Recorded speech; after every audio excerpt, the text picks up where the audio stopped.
할렐루야.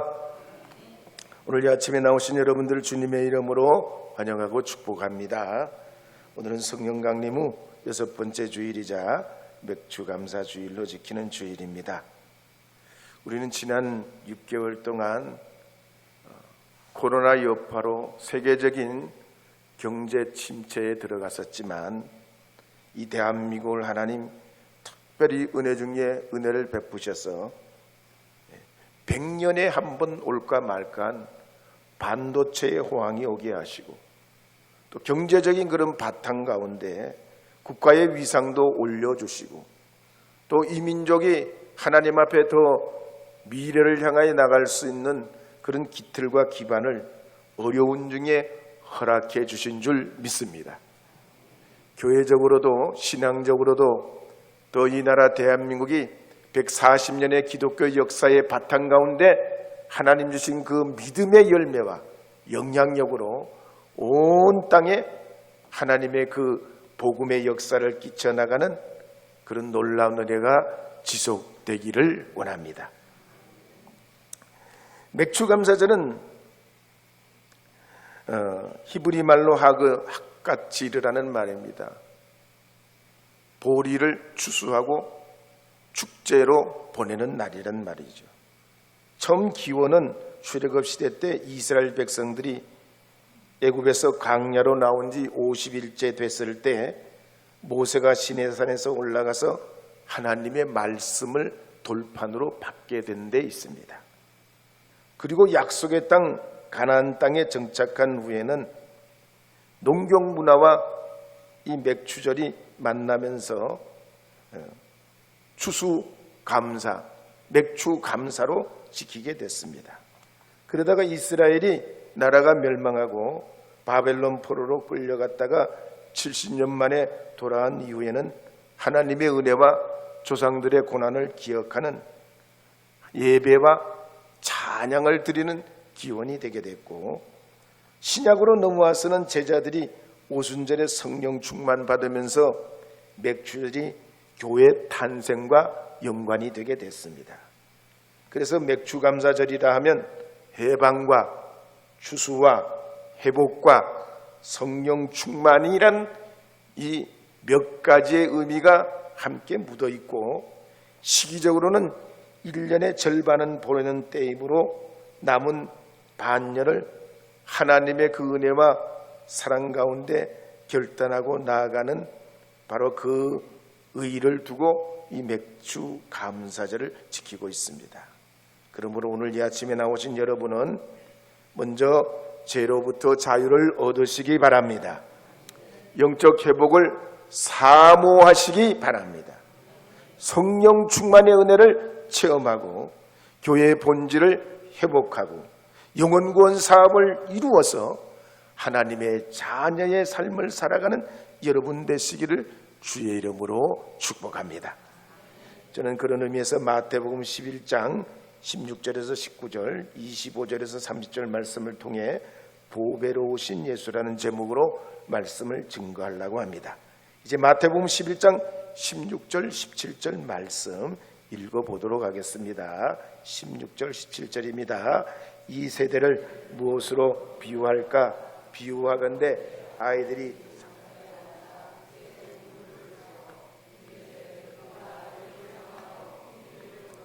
너희가 춤추지 않고 우리가 슬피 울어도 너희가 가슴을 치지 아니하였다 함과 같도다. 본문 말씀의 전후를 생각해보면 복음을 위해 파송받았던 제자들의 사역의 결과가 그다지 좋지 않았습니다. 예수님께서도 고라신과 벳세다와 가버나움에 심혈을 기울여 복음을 전하셨지만 사람들이 거부하고 제자들까지도 배척하였습니다. 더욱이 세례 요한은 옥에 갇혀서 이 복음 사역이 크게 위축을 받고 있던 때입니다. 그때 예수님께서는 장터에 놀고 있는 아이들의 비유로 말씀하시기를 금식하고 부르짖어 기도하는 세례 요한도 외면하고 반대로 죄인들과 함께 하셨던 예수님도 배척한 이스라엘 사회를 향하여 이렇게 선포하셨던 겁니다. 22절, 23절, 24절 읽어보겠습니다. 내가 너희에게 이르노니 심판날에 두로와 시돈이 너희보다 견디기 쉬우리라. 가버나움아 내가 하늘에까지 높아지겠느냐? 음부에까지 낮아지리라.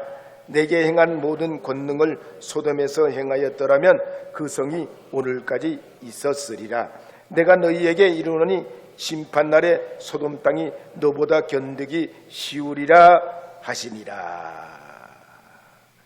여러분, 회개나 통해 자복은 우리 힘으로 안 되는 겁니다.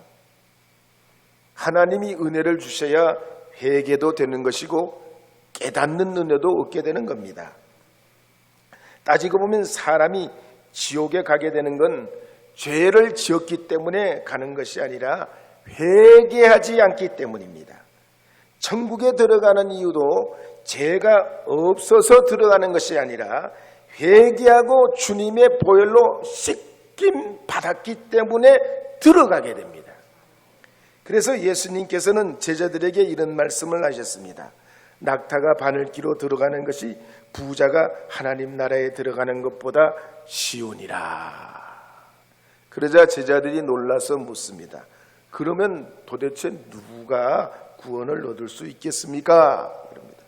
그때 예수님 말씀하시기를 사람으로서는 할 수 없으나 하나님으로서는 다 하실 수 있느니라 그랬습니다. 부자라고 구원을 못 얻는 것이 아니고 가난하다고 모두 구원 얻는 것도 아닌데 하나님 나라는 부자도 가난한 사람도 회개해야 들어갈 수 있다는 겁니다. 그래서 회개하고 예수 믿는 사람들은 복 받은 사람들입니다. 삶의 의미도 깨닫게 되고 가치도 알게 되고 마음의 기쁨과 평안과 소망을 누리며 살게 됩니다. 이보다 더 귀한 복이 없고 이보다 더 큰 보화가 없습니다. 일생 최고 최대의 영광이고 축복인 줄 믿으시기 바랍니다. 그런데 마태복음 11장 25절 26절에 보면 이렇게 말씀하는 내용이 나옵니다. 함께 읽어보겠습니다. 그때 예수께서 대답하여 이르시되 천지의 주제이신 아버지여 이것을 지혜롭고 슬기 있는 자들에게는 숨기시고 어린아이에게는 나타내심을 감사하나이다. 옳소이다. 이렇게 된 것이 아버지의 뜻이니이다. 하나님을 인정하지 않는 지혜, 하나님이 없는 지혜는 인본주의의 뿌리를 두고 있습니다. 이런 인본주의는 무신론에 또한 뿌리를 두고 있어요. 그래서 아무리 훌륭하고 도덕적이고 뛰어난 사람이라고 해도 빛이신 하나님 없는 미래는 어두움 뿐일 뿐이다. 그래서 예레미야서 2장 13절에 보면 이렇게 기록하는 내용이 나옵니다. 함께 읽어보겠습니다. 내 백성이 두 가지 약을 행하였나니 곧 그들이 생수의 근원이 되는 나를 버린 것과 스스로 웅덩이를 판 것인데 그것은 그물을 가두지 못할 터진 웅덩이들이니라. 그래서 우리가 주님 앞에 나올 때는 인간의 지혜와 총명을 뛰어넘어 어린아이 같은 심정으로 돌아가 하나님께 은혜를 구하고 우리에게 나타내 주시기를 간절히 사모하면 주님이 그런 심령 위에 영광을 보여주시고 음성을 들려주시고 하나님의 생수를 공급해 주시는 줄 믿으시기 바랍니다. 그래서 예수님의 제자들도 보면 똑똑하거나 잘난 사람들이 아닙니다. 갈릴리 어부 출신들이고 어린아이같이 다 단순했습니다. 그렇지만 예수님께서는 그와 같은 제자들에게 하나님 나라의 지혜를 채워주시고 세상을 변혁시키는 주역으로 사용하신 걸 볼 수 있습니다. 그래서 마태복음 11장 28절에 보면 이렇게 그들에게 말씀하는 내용이 나옵니다. 함께 읽어보겠습니다. 수고하고 무거운 짐진 자들아 다 내게로 오라. 내가 너희를 쉬게 하리라. 때문에 오늘날 우리가 행복하려면 하나님의 음성, 주님의 말씀을 듣는 영적 귀가 열려야 됩니다. 그래야 행복해집니다. 만약에 그렇지 않고 세상 나라 사람들처럼 더 얻고 더 누리려고 더 높아지려고 힘겹게 달리고 뛴다면 쉼과 평안은 사라지게 되고 육신의 정욕, 안목의 정욕, 이생의 자랑으로 우리의 마음의 영적 고갈 상태에 놓여서 감사도 기쁨도 평안도 사라지게 됩니다. 예수님 시대 때 유대인들이 그랬습니다. 어려운 시대에 어떻게든지 살아남기 위해 뛰고 달립니다. 세상을 할부하고 털을 닦고 울타리를 만들고 꿈꾸는 집을 짓습니다. 그러나 요한이 먹지도 않고 마시지도 않고 복음을 전하자 귀신이 들렀다 비판했고, 반대로 예수님께서 오셔서 세례 요한과 반대로 격식 없이 식사도 하시고 대화도 하실 때 먹기를 탐하고 포도주를 즐기는 사람이라 세리와 죄인의 친구라 비판했습니다. 이처럼 사람은 예수님을 맞아들이지 않으면 영적 닫힌 상태에 놓이게 돼서 내가 왜 살아야 되는지, 왜 나이를 먹어야 되는지, 내가 왜 뛰어 달려가야 되는지 알지 못하기에 날마다 피곤하고 평안이 사라지게 되는 것입니다. 장항에서 목회하는 어떤 목사님 간증해 보면 이분은 부모님이 일찍 돌아가셨습니다. 어릴 때 고학으로 공부해서 일본으로 건너갑니다. 전문기술학교에 들어가서 졸업하고 일본인 회사에 취업을 하게 됐는데, 가만히 보니까 자기보다 늦게 입사한 사람인데, 자기보다 기술과 능력도 떨어지는 사람인데 자기보다 먼저 승진하고 보수도 더 많이 받더라는 거예요. 엄청나게 스트레스를 받습니다. 분명히 나보다 늦게 오고 나보다 일도 못하는데 나보다 빨리 승진하고 월급도 더 많이 받으니까 스트레스를 받아가지고 직장생활이 무지하게 힘들어져요. 그러다가 폐병에 걸립니다. 그런데 엎친 데 덮친 격으로 형님은 도박으로 집안 살림을 다 날려버리고 오갈 데 없는 형수와 조카들까지 자기 집으로 들어와 살게 됩니다. 그럴 때 심적 부담감을 이루 말할 수가 없어서 날마다 형수와 조카들에게 짜증을 부리고 신경질을 냈다고 그래요. 그러니까 의지할 데 없는 이 형수가 몰래 교회를 나가게 돼요. 새벽마다 하나님 앞에 기도하고 또 기도하고 또 기도했습니다. 그러던 어느 날 밤 이분이 폐병 때문에 밤 되면 더 기침이 심해지는데 가래가 막 끌어올라가지고 기침이 나는데 이 가래를 뱉을 종이를 찾으려고 손을 뻗쳐가지고 뭘 종이를 잡으려고 하는데 뭔가 손에 잡히더라는 겁니다. 그래서 그걸 책을 찢었더니 형수가 몰래 갖다 둔 성경책이에요. 그 성경책을 보니까 더 화가 막 치밀어 오르는데 찢은 그 성경책에 자기 가래침을 확 뱉었더니 그 순간 그 성경에 쓰여있는 마태복음 11장 28절 말씀, 수고하고 무거운 짐진 자들아 다 내게로 오라는 말씀이 눈에 확 들어오더라는 거예요. 그때 자기의 무거운 짐이 떠오르면서 예수님 말씀에 꽂혀서 내가 예수님에게 한번 짐을 맡겨보자, 내가 내 짐을 한번 맡겨보자, 믿져봐야 본전이다, 믿져봐야 본전이다, 그런 마음이 들어서 그 자리에서 기도하게 됐답니다. 예수님은 누구십니까? 정말로 나의 수고하고 무거운 짐을 다 책임져 주실 수 있습니까? 만약 그러시다면 내 짐을 책임져 주십시오. 당신이 살아계시다면 나를 도와주십시오. 무겁고 짐진 모든 것을 맡기라 했으니 내 병도 맡아주시옵소서. 형수도 조카들도 짐을 맡겨주시고 우리 형님의 짐도 맡아주시옵소서. 그렇게 새벽 4시부터 기도를 시작했는데 눈을 떠보니 오후 4시더라는 거예요.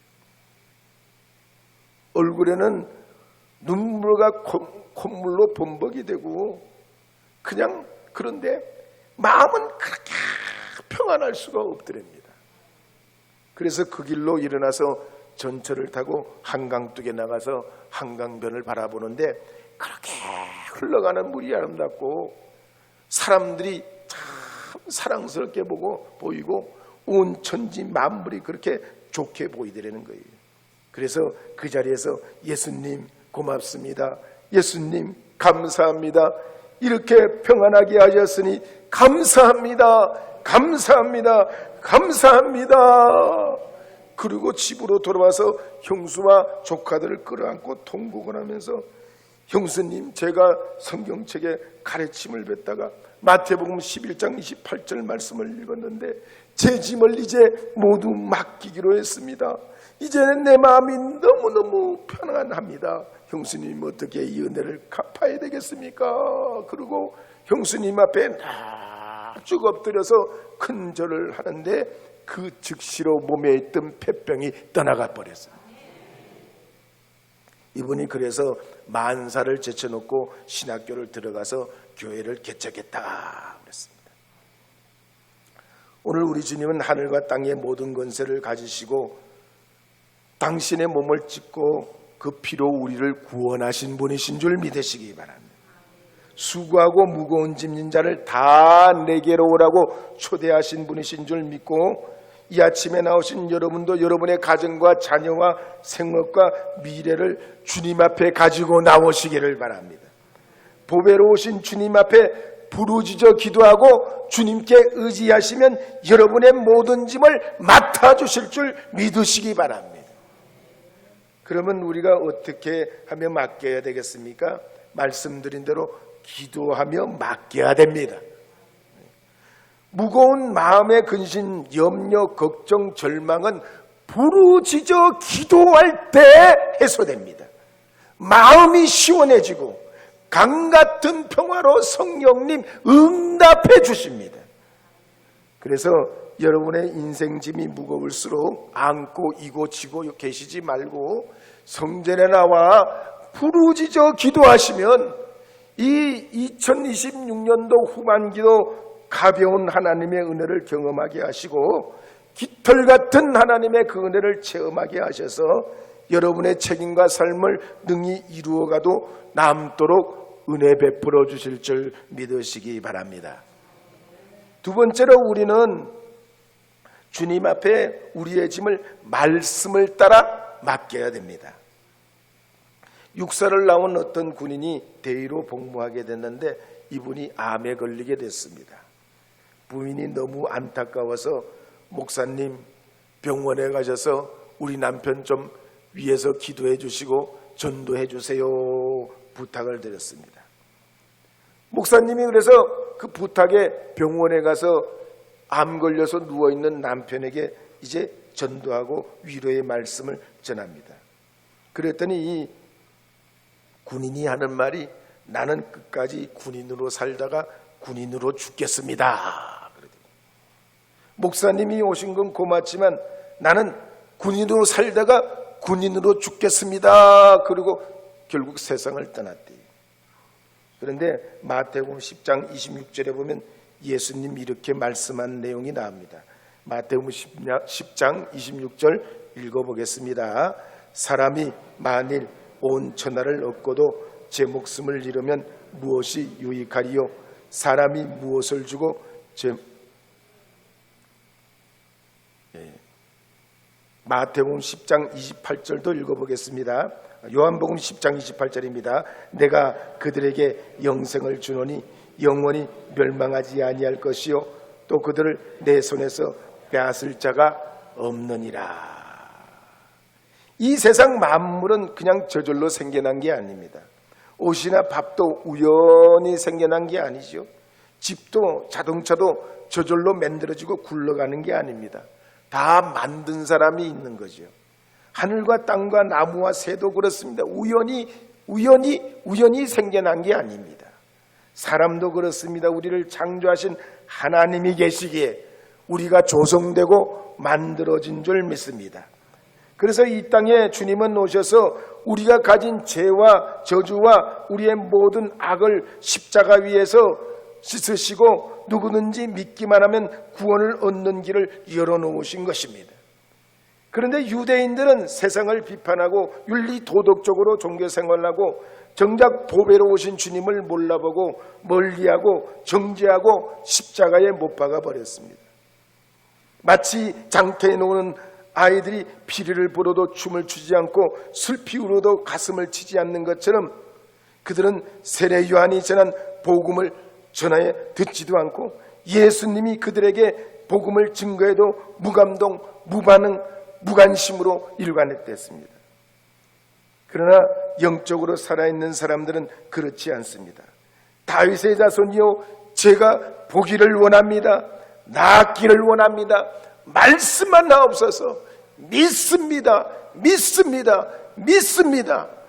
믿음으로 반응하며 주님 앞에 나가는 걸 볼 수 있습니다. 컬럼비아 대학 유아교육대학의 유아교육 박사를 하고 사립공립교사로 15년 동안 경험이 있는 지니 킴이 쓴 탄력성의 회복이라는 책에 보면 사람은 살수록 어려움이 없는 것이 아니라 스트레스를 받지 않을 수가 없다고 그랬습니다. 사람이 살면 살수록 더 좋은 세상이 열려있는, 아니 살면 살수록 겹겹이 더 스트레스가 많다는 거예요. 그럼 어떻게 됩니까? 늙으면 더 스트레스를 많이 받고 나이가 많이 들면 스트레스를 짊어지고 무덤으로 가야 됩니까? 그렇지 않다는 거예요. 탄력성이 좋은 사람은 어려움이 오면 올수록 그 어려움을 이겨내는 힘이 있다는 거예요. 오늘 이 성경에는 유대인들이 그렇습니다. 탄력성이 없어요. 정해진 대로 갑니다. 끝까지 자기 방식만 고집해요. 그래서 마태복음 1장 25절에 예수님께서 이렇게 말씀하는 내용이 나옵니다. 함께 읽어보도록 하겠습니다. 그때 예수께서 대답하여 이르시되 천지의 주제이신 아버지여, 이것을 지혜롭고 슬기 있는 자들에게 숨기시고 어린아이에게는 나타내심을 감사하나이다. 어린아이들 여러분 얼마나 탄력성이 좋은지 몰라요. 우리 손주를 보면 말이에요. 이래도 웃고 저래도 웃고, 이래도 하여튼 사람 가리는 게 없어요. 그러니요 맨날 무럭무럭 자고 나면 자라나고 자고 나면 자라나고 자고 나면 자라나고, 몸무게가 그냥 부쩍부쩍 늘어나요. 우리가 하나님 앞에 우리의 살아간 주님의 은혜로 사는 것도 같습니다. 순전한 어린아이처럼 주님의 은혜를 사모하고 보배로 오신 주님 안에 거하려 할 때 우리의 행복이 시작되고 피곤은 물러가고 인생 허무도 사라지고 하나님의 역사와 은혜가 있게 되는 줄 믿으시기 바랍니다. 이번 주 지나고 이제 다음 주부터 여름 특세가 열려요. 그 다음 주는 뭐가 열려요? 여름 성경학교도 열리고 또 수련회도 열립니다. 우리가 하나님 앞에 주님의 이름으로 함께 모이고 기도하고 협력하고 주의 몸된 교회를 이루려 할 때는 예수 이름으로 다른 어떤 이견이 없어야 돼요. 오직 주님을 위한 일이라면 어린아이 같은 심정으로 한 마음으로 한 뜻으로 주님 앞에 우리 자신을 주께 드려 주님을 존귀케 하는 사역을 이루는 것이 머리를 예수님으로 삼은 교회의 사역인 줄 믿으시기 바랍니다. 그래서 바울은 빌립보서 4장 4절에 권면하기를 이렇게 권면하는 내용이 나옵니다. 함께 읽어보겠습니다. 주 안에서 항상 기뻐하라. 내가 다시 말하노니 기뻐하라. 데살로니가 전서 5장 16절부터 18절 말씀도 함께 읽겠습니다. 항상 기뻐하라. 쉬지 말고 기도하라. 범사에 감사하라. 이것이 그리스도 예수 안에서 너희를 향하신 하나님의 뜻이니라. 할렐루야. 오늘 이 맥주 감사절을 맞이해서 주님 앞에 나오신 여러분, 여러분의 모든 짐, 여러분의 마음의 삶의 무거운 짐은 주님이 져주신 줄 믿고 하나님 앞에 나아가시는 주님의 자녀들 되시기를 축복합니다. 우리 주님은 하나도 숨김없고 순수하시고 시극하신 은혜로우신 주님이십니다. 주님 앞에 여러분의 자신을 맡기고 의지하며 나가면 지난 6개월도 그러셨지만 앞으로에 다가오는 우리의 미래도 하나님 안에 평안을 누리게 될 줄 믿고 감사하며 새롭게 시작하시는 이 후반기가 될 수 있도록 주님의 이름으로 축복합니다.